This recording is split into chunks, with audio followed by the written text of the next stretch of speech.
17 दिसंबर 1962 new Jersey के एक छोटे से शहर विनलैंड में एक साधारण सर्दियों का दिन शुरू हुआ था। लेकिन उस दिन कुछ ऐसा हुआ जिसने पूरे शहर को हिलाकर रख दिया। सिर्फ 3 साल का एक छोटा सा बच्चा अपने ही घर से खेलते खेलते अचानक गायब हो गया। उसका नाम था विली जोन्स और आज 60 साल बीत जाने के बाद भी यह केस एक रहस्य बना हुआ है।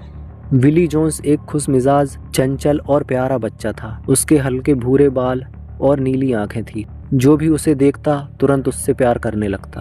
उस दिन उसने हल्के नीले रंग का सुनो जैकेट और पीले फीते वाले ट्रेन हाई टॉप शूज पहने हुए था। सुबह का दिन बिल्कुल सामान्य था। विली के पिता विलियम जोन्स काम के लिए सुबह जल्दी घर से निकल गए। वह कैम्डेन के शिप बिल्डिंग कंपनी में काम करते थे।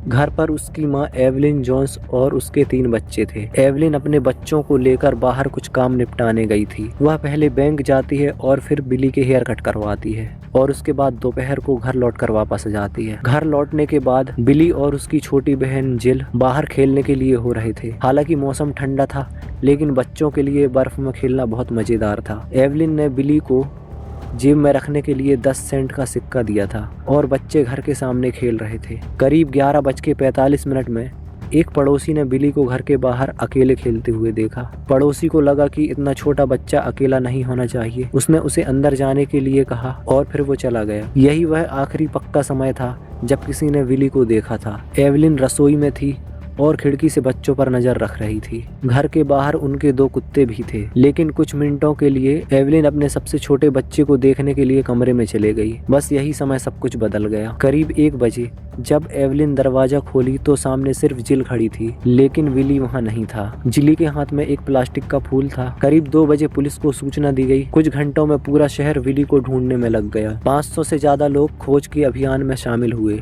लोग आसपास के जंगल, दलदल, खेत और नदियां हर जगह तलाश कर रहे थे। यहाँ तक कि न्यू जर्सी नेशनल गार्ड भी खोज में शामिल हो गया। खोज के दौरान एक जगह पर खास ध्यान दिया गया। यह जगह थी पैलेस ऑफ डिप्रेशन। यह एक पुराना टूरिस्ट स्पॉट था जो बिली के घर से ज्यादा दूर नहीं था। पुलिस ने वहां की जमीन तक खुदवा दी, लेकिन कोई सुराग नहीं मिला। उन्हें लगा कि जिल के हाथ में मिले प्लास्टिक के फूल से कुछ पता लगे। लोगों ने बताया उस दिन कोई आदमी घर घर फूल बेचने आया था, लेकिन बाद में पता चला वह फूल असल में पड़ोसी के कूड़ेदान से मिला था और बच्चे उसे खेलते हुए एक दूसरे को दे रहे थे।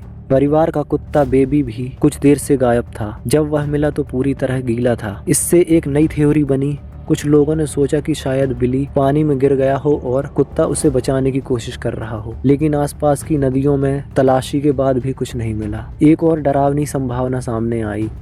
उस दिन कूड़ा उठाने वाली गाड़ी लगभग 1:30 बजे से 2 बजे के बीच आई थी। जांचकर्ताओं ने सोचा कहीं बिली गलती से कूड़ेदान में तो नहीं चला गया या किसी ने उसे वहां छुपा तो नहीं दिया। पुलिस ने कूड़ा उठाने वालों से पूछताछ की और यहाँ तक कि लैंडफिल साइट भी खोजी, लेकिन फिर भी सबूत नहीं मिला। समय बीतने लगा। परिवार ने उम्मीदें नहीं छोड़ी। उन्होंने एक साइकिक की भी मदद ली। उसने दावा किया कि बिली जिंदा है और उसे किसी ने अपहरण कर लिया है। उसका कहना था कि एक आदमी अपनी पत्नी के लिए बिली को उठाकर ले गया क्योंकि उसका खुद का बच्चा मर गया था, लेकिन पुलिस को इसका कोई सबूत नहीं मिला। कई साल बाद बिली की बहन जिल को हिप्नोसिस कराया गया। उसने बताया कि उसे एक अजीब दृश्य याद है। 2 आदमी पैलेस ऑफ डिप्रेशन में आग के ड्रम के पास लड़ रहे थे और वह और बिली वहां से भाग रहे थे, लेकिन इस बात की भी पुष्टि नहीं हुई। 2009 में एक डिटेक्टिव ने केस को फिर से खोला। नई डीएनए तकनीक का इस्तेमाल किया गया। FBI ने बिली की एज प्रोग्रेस्ड तस्वीर जारी की ताकि पता चले वह बड़ा होकर कैसा दिख सकता है। उसकी बहन ने डीएनए सैंपल भी दिया, लेकिन अब तक कोई मैच नहीं मिला। आज 60 साल से भी ज्यादा बीत चुके हैं, लेकिन वही सवाल है, 3 साल का बिली आखिर गया कहाँ?